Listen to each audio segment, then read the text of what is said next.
Assalamualaikum warahmatullahi wabarakatuh. Saya Melkiana Afi Wardana. Di sini saya akan menjelaskan terkait perihal perencanaan pembangunan pada sektor pariwisata daerah. Yang selanjutnya yaitu pengertian perencanaan. Menurut Sujarto, pada tahun 1986, perencanaan adalah suatu usaha untuk memikirkan masa depan atau cita-cita secara rasional dan sistematik dengan cara memanfaatkan sumber daya yang ada serta seefisien dan seefektif mungkin. Perencanaan adalah proses aktivitas yang berkelanjutan dan merumuskan sesuatu yang dapat dilakukan dan diinginkan untuk masa depan serta cara pencapaiannya. Hal tersebut dikemukakan oleh Branch pada tahun 1995.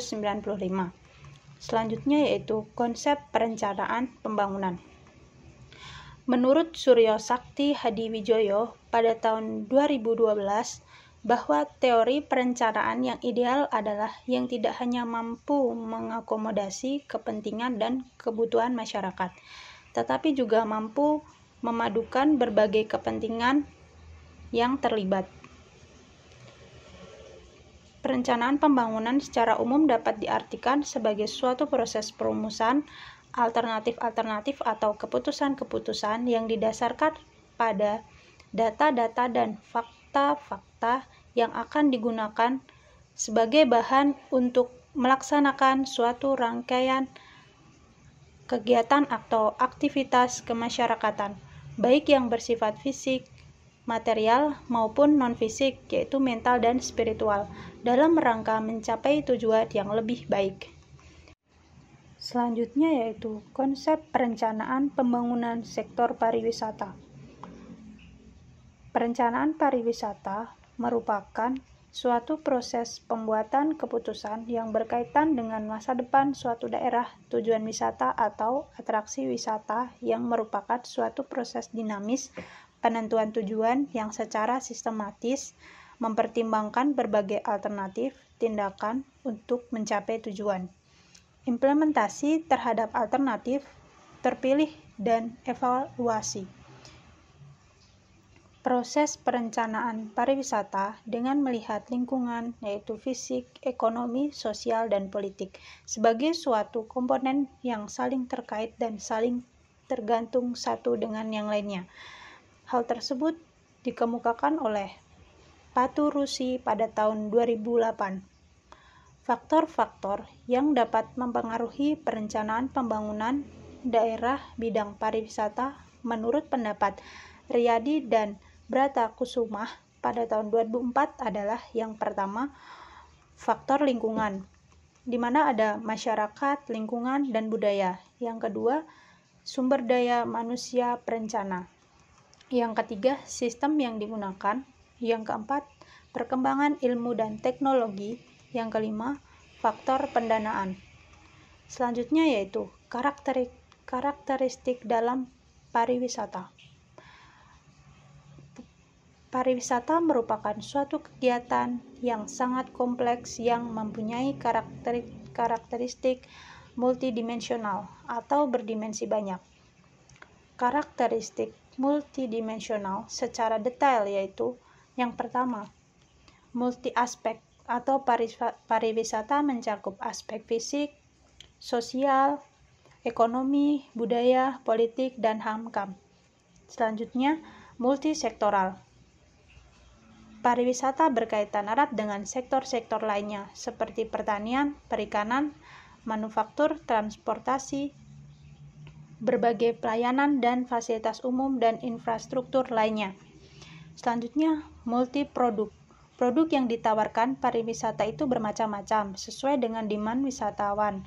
Di antaranya ialah wisata alam, wisata agro, wisata lingkungan, wisata budaya, wisata bahari, wisata air, wisata ziarah, konvensi, dan sebagainya.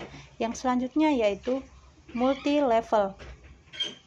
Pariwisata juga melibatkan banyak tingkatan, mulai dari tingkat komunitas lokal, provinsi, regional, nasional, sampai tingkat global.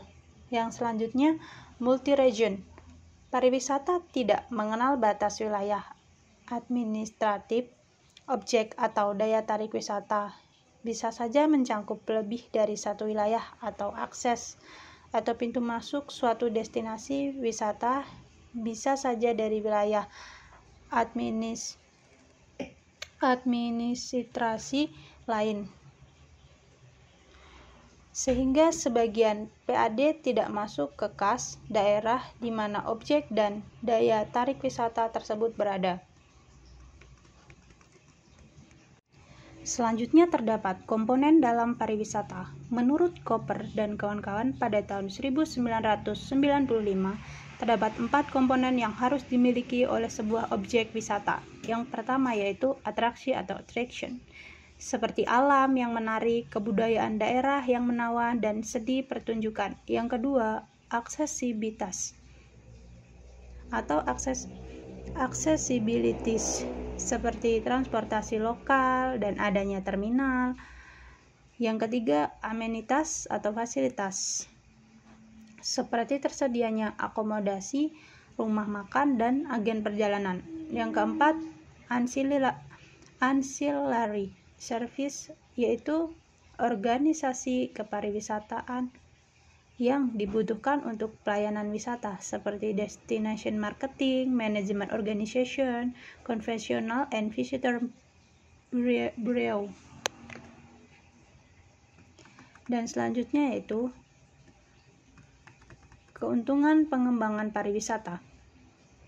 Menurut Doro Jatun pada tahun 2008, terdapat 8 keuntungan pengembangan pariwisata. Yang pertama, meningkatkan kesempatan berusaha. Yang kedua, kesempatan kerja. Yang ketiga, meningkatkan penerimaan pajak. Yang keempat, meningkatkan pendapatan nasional. Yang kelima, percepatan proses pemerataan pendapatan. Yang keenam, meningkatkan nilai tambah produk hasil kebudayaan. Yang ketujuh, memperluas pasar produk dalam negeri. Yang kedelapan yaitu memberikan dampak multiplier effect dalam perekonomian sebagai akibat pengeluaran wisatawan, para investor, maupun perdagangan luar negeri. Dan selanjutnya yaitu yang terakhir, kesimpulan. Dari pemaparan di atas dapat disimpulkan bahwa pengertian perencanaan pariwisata mengacu pada pengertian, konsep, dan pendekatan perencanaan pada umumnya, yaitu kegiatan yang terus-menerus untuk menentukan tindakan masa depan yang tepat melalui urutan pilihan dengan mempertimbangkan sumber daya yang tersedia. Pengertian tersebut disesuaikan atau diadaptasikan dengan ciri khusus pariwisata melalui sistem kepariwisataan secara luas. Dalam hal ini, yang menjadi domainnya adalah sektor publik dan privat, yang dalam skala spasial objeknya bias, wilayah, kota, dan kawasan pariwisata. Yang kedua, tahapan perencanaan pariwisata secara spasial adalah persiapan studi, penentuan tujuan, survei lapangan, analisis penyediaan dan permintaan, formulasi rencana dan kebijakan, rekomendasi, implementasi, serta monitoring dan evaluasi. Cukup sekian pemaparan penjelasan materi dari saya. Kurang dan lebihnya saya mohon maaf. Wassalamualaikum warahmatullahi wabarakatuh.